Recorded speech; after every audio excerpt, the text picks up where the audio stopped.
নমস্কার বন্ধুরা, welcome to ST unique sports. বন্ধুরা, এই ভিডিওতে আমরা কথা বলবো কিছু ফুটবল আপডেট নিয়ে, যেখানে ইস্ট বেঙ্গলকে নিয়ে বেশ কিছু গুরুত্বপূর্ণ আপডেট শেয়ার করার সাথে সাথে ট্রান্সফার নিউজ নিয়ে কথা বলবো এবং কালকে একটা খুব জঘন্য ঘটনা ঘটেছে সেই নিয়েও কিন্তু আমরা অবশ্যই কথা বলে নেব এই ভিডিওতে। তার আগে একটাই রিকোয়েস্ট, চ্যানেলে যারা প্রথমবারের জন্য এসেছো মনে করে চ্যানেলটাকে সাবস্ক্রাইব করে নিও, তাহলে তোমাদের প্রিয় দলের খেলার সমস্ত আপডেট তোমরা এখানে পেয়ে যাবে। তো প্রথমেই যদি আমরা কথা বলি কালকের ম্যাচ নিয়ে, যেখানে জামশেদপুর তারা ঘরের মাঠে মুখোমুখি হয়েছিল মোহনবাগান সুপার জায়েন্টের সঙ্গে। এবার জামশেদপুরে খেলা হবে আর সেখানে কোনো রকম ঝামেলা অশান্তি হবে না সেটা তো হতেই পারে না। কালকেও কিন্তু সেই একই রকম ঘটনা আরও একবার দেখা গেল, যেখানে কিন্তু বেশ কিছু মোহনবাগান সমর্থকের উপর রীতিমতো লাঠিচার্জ করা হয়েছে, তাদের যারা সিকিউরিটি ব্যবস্থায় ছিল তারা। তো সত্যি কথা বলতে জানা নেই কেন এরকম করা হয় বারবার, মানে বাংলার দলগুলোর বিরুদ্ধে যখনই ওখানে খেলা হয় তখনই ইস্টবেঙ্গল সমর্থকের গায়েও আমরা হাত তুলতে দেখেছি, মোহনবাগান সমর্থককেও এর আগেও মারধর করা হয়েছিল এবং কালকে যে ঘটনাটা ঘটেছে প্রচণ্ড পরিমাণে জঘন্য একটা ব্যাপার স্যাপার। তো এই বিষয় নিয়ে কিন্তু মোহনবাগান সুপার জায়েন্ট তারা অফিসিয়ালও একটা আপডেট জানিয়েছে এবং এই বিষয়টাকে এত সহজে ছেড়ে দিলে হবে না, এই বিষয়টাকে নিয়ে কিন্তু অবশ্যই কথা বলতে হয়। দিনের পর দিন অ্যাওয়ে ফ্যানদের উপর এরকমটা অ্যাটাক হওয়াটা সত্যি কিন্তু খুব খারাপ ব্যাপার। আর অ্যাওয়ে ফ্যানদের তো প্রত্যেকটা স্টেডিয়ামে আলাদা গ্যালারি থাকে, তো সেই অ্যাওয়ে ফ্যানের জায়গায় কেন সেখানকার হোম ফ্যানেরা আসে সেটা নিয়েও কিন্তু অবশ্যই ম্যানেজমেন্টকে বেশ কিছুটা আর্থিক জরিমানা করলে এই ব্যাপারটা ঠিক হয়ে যাবে। তো আমাদের এখানেও অ্যাওয়ে ফ্যান অনেক আসে, কিন্তু তারা কখনোই এরকম খারাপ জিনিসের শিকার হয় না। এমনকি আমাদের কলকাতা ফুটবল এতটাই ভালো, যেখানে তিন প্রধান একসাথে আইএসএল খেলছে, অ্যাওয়ে ফ্যান অনেক এসেছে, তাদের সঙ্গে একসাথে মিলে তাদের খেলা দেখার সহযোগিতা করে আমাদের বাংলার তিন প্রধান। তো সেখানে এরকম একটা জঘন্য ব্যাপার, সত্যি জিনিসটা খুবই খারাপ ব্যাপার। এর পরের লেগটা তো আমাদের এখানেও খেলতে আসতে হবে। এই তো সবে 90 মিনিট খেলা হয়েছে, সেমিফাইনাল খেলা মানে সেটা 180 মিনিটের খেলা। তো 90 মিনিটে মোহনবাগান হয়তো 2-1 পিছিয়ে রয়েছে, কিন্তু 180 মিনিটের রেজাল্টটা কোথায় গিয়ে দাঁড়াবে সত্যি একটা দেখার ব্যাপার হবে। আর একটাও সমর্থক আসতে পারবে তো জামশেদপুরের, তারা যেরকম ঘটনা ঘটিয়েছে। তো এগুলো কিন্তু ফুটবলের জন্য খুবই খারাপ বিজ্ঞাপন। তো এই জিনিসগুলো বন্ধ হওয়া দরকার এবং অবশ্যই এর বিরুদ্ধে প্রতিবাদ করা দরকার। কঠোর থেকে কঠোরতর শাস্তি কিন্তু জামশেদপুরের ম্যানেজমেন্ট এর জন্য তাদের যদি দেয়া হয় অনেক ভালো হবে। এর আগেও আমরা এরকম ঘটনা দেখেছি। তো যাই হোক, এরপর যদি আমরা বাংলার আরও এক প্রধানকে নিয়ে কথা বলি, সেটা হচ্ছে মোহামেডানকে নিয়ে। তোমাদের কিছুদিন আগেই জানিয়েছিলাম ম্যানেজমেন্টের মধ্যে কিন্তু বেশ কিছু সমস্যা তৈরি হয়েছে। তো সেখানে যেরকমটা আপডেট বেরিয়ে আসছে, সাচি তারা কিন্তু মোহামেডানের সঙ্গে যুক্ত হয়েছিল গত বছরে, অনেক কিছু আমরা দেখলাম, অনেক কিছু নাটক দেখলাম হেন তেন। তো সাচি এখন জানাচ্ছে তারা কোনো রকমভাবে মোহামেডান স্পোর্টিংয়ের দায়িত্বভার নেবে না। তারা এফএসডিএল আইএফএকে চিঠি দিয়ে জানিয়ে দিয়েছে তারা কোনো রকম দায়িত্ব নেবে না, তারা কিন্তু সরে আসতে চাইছে। মোহামেডান কর্তারাও নানান রকম মিটিংয়ে বসার চেষ্টা করছে, রাহুল টোডির সঙ্গে দফায় দফায় বৈঠক চলছে। তো মানে জঘন্য ব্যাপার স্যাপার, আসছে একরকম প্রতিশ্রুতি দিচ্ছে তারপর চলে যাচ্ছে। ক্লাব কর্তাদেরও দোষ রয়েছে, তারাও কিন্তু ঠিকঠাকভাবে চুক্তিপত্র এখনও পর্যন্ত সাইন করাতে পারেনি।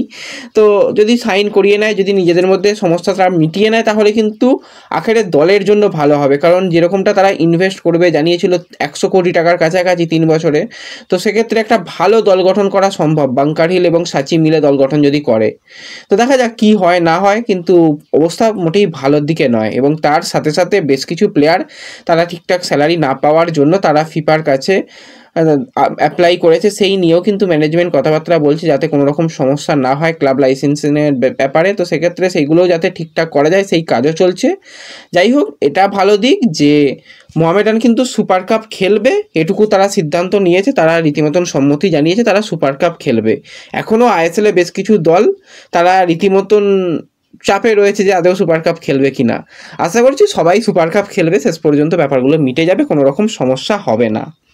তো এর সাথে সাথে আমরা যদি একজন কোচকে নিয়ে কথা বলি, তো সেই কোচকে নিয়ে তোমাদের কিছুদিন আগেই জানিয়েছিলাম 32 বছর বয়সী পোল্যান্ডের কোচ থমাস, যাকে কিন্তু আমরা কেরালা ব্লাস্টার্সের কোচ হিসাবে দেখেছি, মানে হেড কোচ চলে যাওয়ার পর তাকে কিন্তু আমরা দেখেছি। তো সেই কোচ কিন্তু পরের বছরে দল পরিবর্তন করতে চলেছে, পেপার ওয়ার্কও সমস্ত রকম কমপ্লিট, সিগনেচারও হয়ে গেছে। পরের সিজনে কিন্তু হায়দ্রাবাদ এফসির কোচিং স্টাফ হিসাবে কিন্তু এই থমাস যোগদান করতে চলেছে। এবার থমাসকেই কিন্তু মানে হেড কোচ করা যাবে না, তার একটাই ব্যাপার রয়েছে। থমাসের কিন্তু যেটা রয়েছে ইউএফএ এ লাইসেন্স, কিন্তু ইউএফএ এই লাইসেন্স নিয়ে কোচিং আইএসএলে করা যায় না। তো সেক্ষেত্রে যেটা দরকার ইউএফএ প্রো লাইসেন্স। তো সেক্ষেত্রে হায়দ্রাবাদ ম্যানেজমেন্ট একজন ইন্ডিয়ান ইউএফএ প্রো লাইসেন্স কোচের সঙ্গে কথাবার্তা বলছে, এবং যেরকমটা একটা আন্দাজ পাওয়া যাচ্ছে, যদি এখনও সেই রকম কিচ্ছু হয়নি, এখনও অনেকটা সময় লাগবে, হয়তো সুপার কাপের পরেই ব্যাপারটা গিয়ে আরও জোরালো হতে পারে। সেটা হচ্ছে 64 বছর বয়সী এক্সপিরিয়েন্স কোচ সঞ্জয় সেনের দিকে কিন্তু নজর রাখতে পারে। সঞ্জয় সেন এর আগে কিন্তু আইএসএলে কাজ করেছে, এটিকে দলের আমরা দেখেছি, এটিকে দলের কোনো সময় তাকে সাপোর্ট স্টাফ হিসাবে, তার পরবর্তী সময় এটিকে ম্যানেজমেন্টের অ্যাসিস্ট্যান্ট ম্যানেজার হিসাবে, ডেভেলপমেন্ট কোচ হিসাবে, তো অনেক জায়গায় কোচিং করিয়েছে। এবং রিসেন্ট টাইম বাংলাকে কিন্তু সন্তোষ ট্রফির চ্যাম্পিয়নও করেছে এই সঞ্জয় সেন। তো তার দিকে নজর রাখতে পারে এবং তাকে কিন্তু হেড কোচ হিসাবে ভেবে থমাসের সঙ্গে জুড়ে দিতে পারে। এবং বর্তমানে যিনি হায়দ্রাবাদ এফসির কোচ রয়েছেন, তিনি পরের সিজনে হায়দ্রাবাদে কন্টিনিউ করছে না বলেই আপডেট, তাকে বাদ রাখা হচ্ছে। এবং সেই জায়গায় এরকম একজন সেরা মাইন্ডের কোচকে যদি নিয়ে আসা হয়, খুবই ভালো লাগবে। খালেদ জামিল করে দেখিয়ে দিল যে বাঙালি কোচরাও অনেক কিছু করতে পারে। সঞ্জয় সেনের উপরও ভরসা রয়েছে, I league federation champion coach, তো অবশ্যই ডুরান্ড কাপ চ্যাম্পিয়ন কোচ, তো অবশ্যই এই কোচের দিকে নজর থাকবে। এবং সদ্য বাংলাকে সন্তোষ ট্রফিও জিতিয়েছে। তো যদি কোচ করে হায়দ্রাবাদ, তো একটা ভালো সিগনেচার হবে।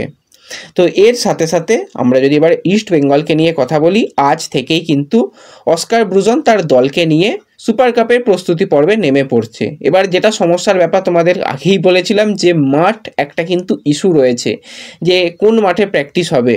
ওয়াইবিকের যেগুলো প্র্যাকটিস গ্রাউন্ড, সেগুলো মোটামুটি ভালো মাঠ, প্র্যাকটিস করার জন্য একদম ঠিকঠাক আদর্শ জায়গা, কিন্তু সেখানেও সমস্যার ব্যাপার এই যে প্র্যাকটিস গ্রাউন্ডগুলোকে কিন্তু এখন পরিচর্যার কাজ চলছে, সেই কারণে কোনোভাবেই কিন্তু ইস্টবেঙ্গলকে প্র্যাকটিস গ্রাউন্ড ব্যবহার করতে দেওয়া হবে না। তো সেক্ষেত্রে প্র্যাকটিস করতে হবে রাজারহাটের সেন্টার অফ এক্সিলেন্সের যেগুলো মাঠ রয়েছে সেখানে।